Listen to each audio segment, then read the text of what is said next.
Hobbs का संप्रभुता सिद्धांत। थॉमस हॉब्स एक अंग्रेजी दार्शनिक थे जिन्होंने राजनीतिक सिद्धांत में महत्वपूर्ण योगदान दिया। उनका सबसे प्रसिद्ध सिद्धांत था संप्रभुता का सिद्धांत। उन्होंने अपनी पुस्तक लेवियाथन में इस सिद्धांत को विस्तार से समझाया है। प्राकृतिक अवस्था। हॉब्स के अनुसार प्राकृतिक अवस्था में मानव जीवन एकलौता, क्रूर, गरीब, क्रूर और छोटा होता था। इस अवस्था में प्रत्येक व्यक्ति अपनी इच्छाओं और आवश्यकताओं को पूरा करने के लिए स्वतंत्र था, जिसके परिणाम स्वरूप अराजकता और युद्ध जैसी स्थितियां उत्पन्न होती थीं। सामाजिक समझौता। हॉब्स के अनुसार इस अराजकता से बचने के लिए मनुष्यों ने एक सामाजिक समझौता किया। इस समझौते के तहत सभी लोगों ने अपनी कुछ स्वतंत्रताएं एक शक्तिशाली संप्रभु को सौंप दीं। यह संप्रभु सभी नागरिकों की सुरक्षा और कानून व्यवस्था बनाए रखने के लिए जिम्मेदार होता था। संप्रभुता की विशेषताएं। अविभाज्य। संप्रभुता को विभाजित नहीं किया जा सकता। एक राज्य में केवल एक ही संप्रभु हो सकता है। अपरिहार्य। एक सफल राज्य के लिए संप्रभुता आवश्यक है। निरंकुश। संप्रभु किसी भी कानून या बाधा से मुक्त होता है। अपरिवर्तनीय।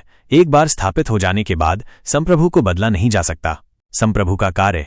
संप्रभु का मुख्य कार्य शांति और सुरक्षा बनाए रखना होता है। इसके लिए संप्रभु को निम्नलिखित कार्य करने होते हैं। कानून बनाना। संप्रभु समाज में व्यवस्था बनाए रखने के लिए कानून बनाता है। न्याय करना। संप्रभु कानून का उल्लंघन करने वालों को दंडित करता है। सुरक्षा प्रदान करना। संप्रभु बाहरी आक्रमणों से देश की रक्षा करता है। हॉब्स के सिद्धांत का महत्व।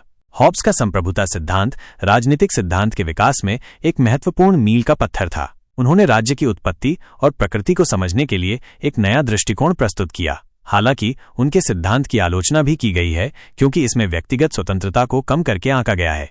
आधुनिक संदर्भ में हॉब्स के विचार आज भी प्रासंगिक हैं। हालांकि आधुनिक लोकतंत्रों में संप्रभुता की अवधारणा में कुछ बदलाव आए हैं। आजकल संप्रभुता को अक्सर लोगों की सहमति पर आधारित माना जाता है, न कि किसी एक व्यक्ति या समूह के निरंकुश अधिकार पर। निष्कर्ष।